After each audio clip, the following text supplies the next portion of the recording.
with me, Reverend Wolak. We're here each and every day. And today we're going to continue. This is day 3. And we're going to talk about this idea of fear.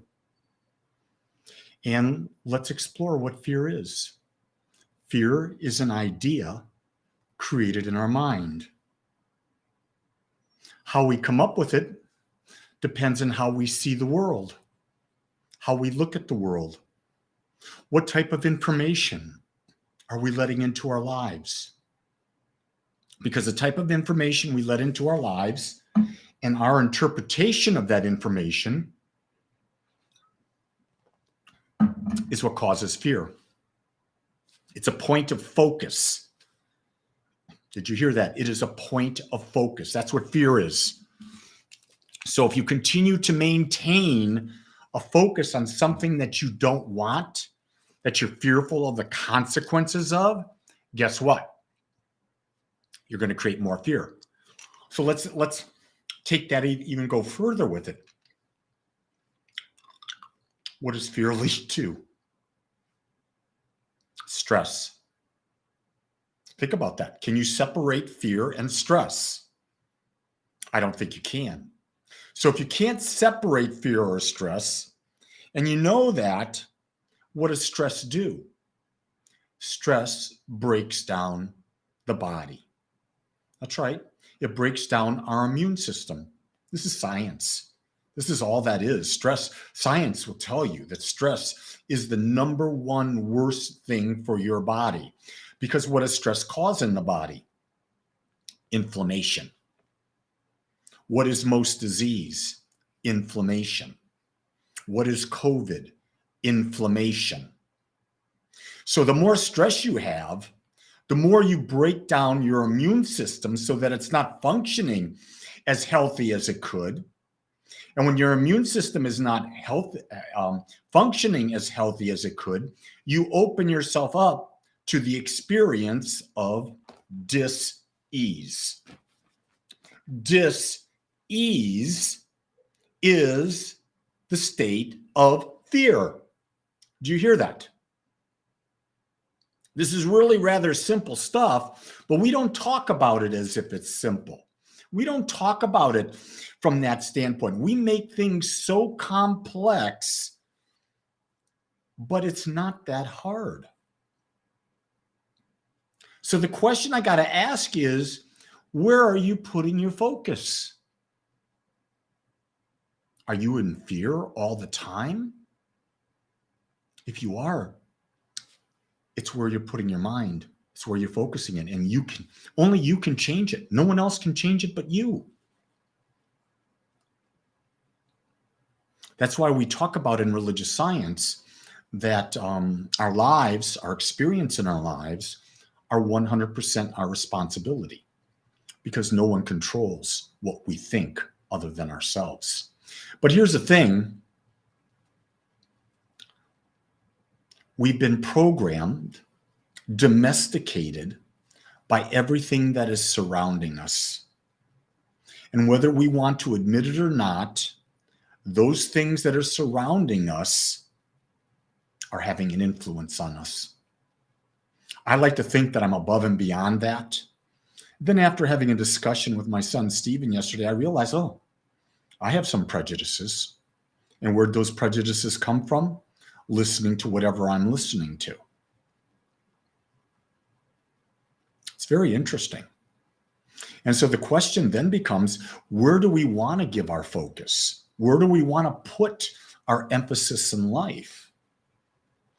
And so I'm putting my emphasis on what gives me the greatest joy. And I teach that, that when you understand your top values, and you really understand your top values, your top 3, 4 values of what you want most in life, what is most missing in your life, what is it you want to focus on. When you understand that, then your focus is on living to those values. It's not running away from the things that you fear. It's moving toward the things that you desire. And that's the problem. We have been fight, flight, or fight instead of let's pursue what we desire. Let's pursue what's going to give us a greater sense of living, of fulfillment.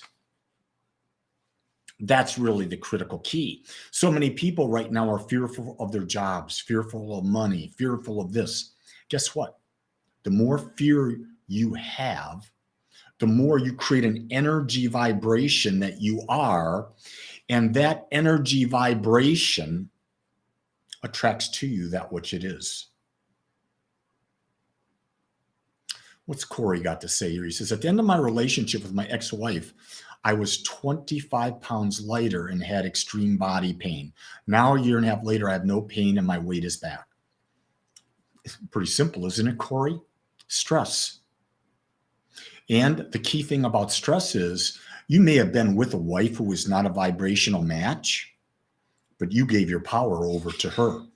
You cared about what she thought more than you cared about what you thought about yourself.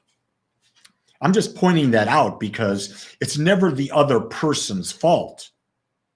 It's our perception of the other person that has the major impact on us. See, if you realized that you were not a vibrational match with this individual, you don't have to be stressful. You could say, oh, I'm not a vibrational match. I can leave. I deserve to be in a relationship with someone that is a vibrational match. Yeah, I know you were extremely angry.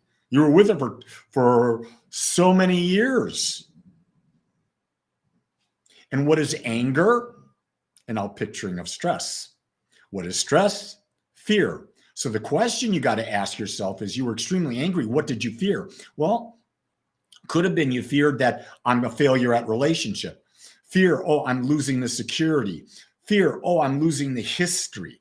Fear, it all comes back to fear. And what is fear? Fear is focus. What does fear cause? Stress. Yeah, Lori, fear of failure and disappointment is a big problem. Again, we talked about that, I think, yesterday, or maybe it was the day before. Disappointment only comes when you're trying to live up to an unrealistic expectation that probably you never set, that someone else set. How many things in our lives are we living up to the expectations of our moms and dads that implanted that expectation within us when we were between 0 and 7 years old, and we had absolutely no ability to discern, to make a conscious choice? And yet we're still living with those expectations because we have been domesticated. We're like cattle. Except it's a mental, emotional domestication. And then what we're doing the rest of our lives is trying to free ourselves from this domestication so that we can be free to uncover and live our most authentic life. Richard's out there saying fear is a mind killer. Yeah, freedom is fear-free, and fearless is moving through despite. Always. Moving through means moving through the unknown or moving through an unrealistic expectation. So if you start to really process it, where is the control? Where is the power? How you think. So shouldn't we be spending more of our time on how we think? It's like next Monday, I'm going to start a class called The Science of Getting Rich by Wallace Wattles. It'll be either in the afternoon, you can choose, or in the evening. And it's about creating an atmosphere of becoming wealthy. If you're interested in taking a class with me, it's what I do best. I go to Agape Spiritual Center and I give me a shot. Sign up for class, especially if you're desiring to have more abundance in your life. You'll be with like-minded people. We'll get to explore things. I mean, life is really good. It is really, really good. So, what did we cover today? We covered that fear is created by our mind. How we deal with it is our choice. It's a point of view. We're the only ones who control it. We understand that fear creates stress. Stress creates disease, breaks down our body physically, breaks down our mind mentally. So dealing with fear is probably one of the greatest things that we can work on. And the one tip I'm going to give you today is that this meditation, quieting the mind, is the single best tool that I know to take myself out of fear. So with that, I hope I gave you something to think about. I hope I gave you something to ponder. That's all I'm here to do. I don't want to be right. I am not right for anyone but Lee. But what I'm sharing with you is what Lee is experiencing and has experienced. And maybe it'll give you some insight to how you look and what you do in your life as you create it, because only you can. So I'll be here again tomorrow, and know how much I love you because I accept you just the way you are. Until then, aloha.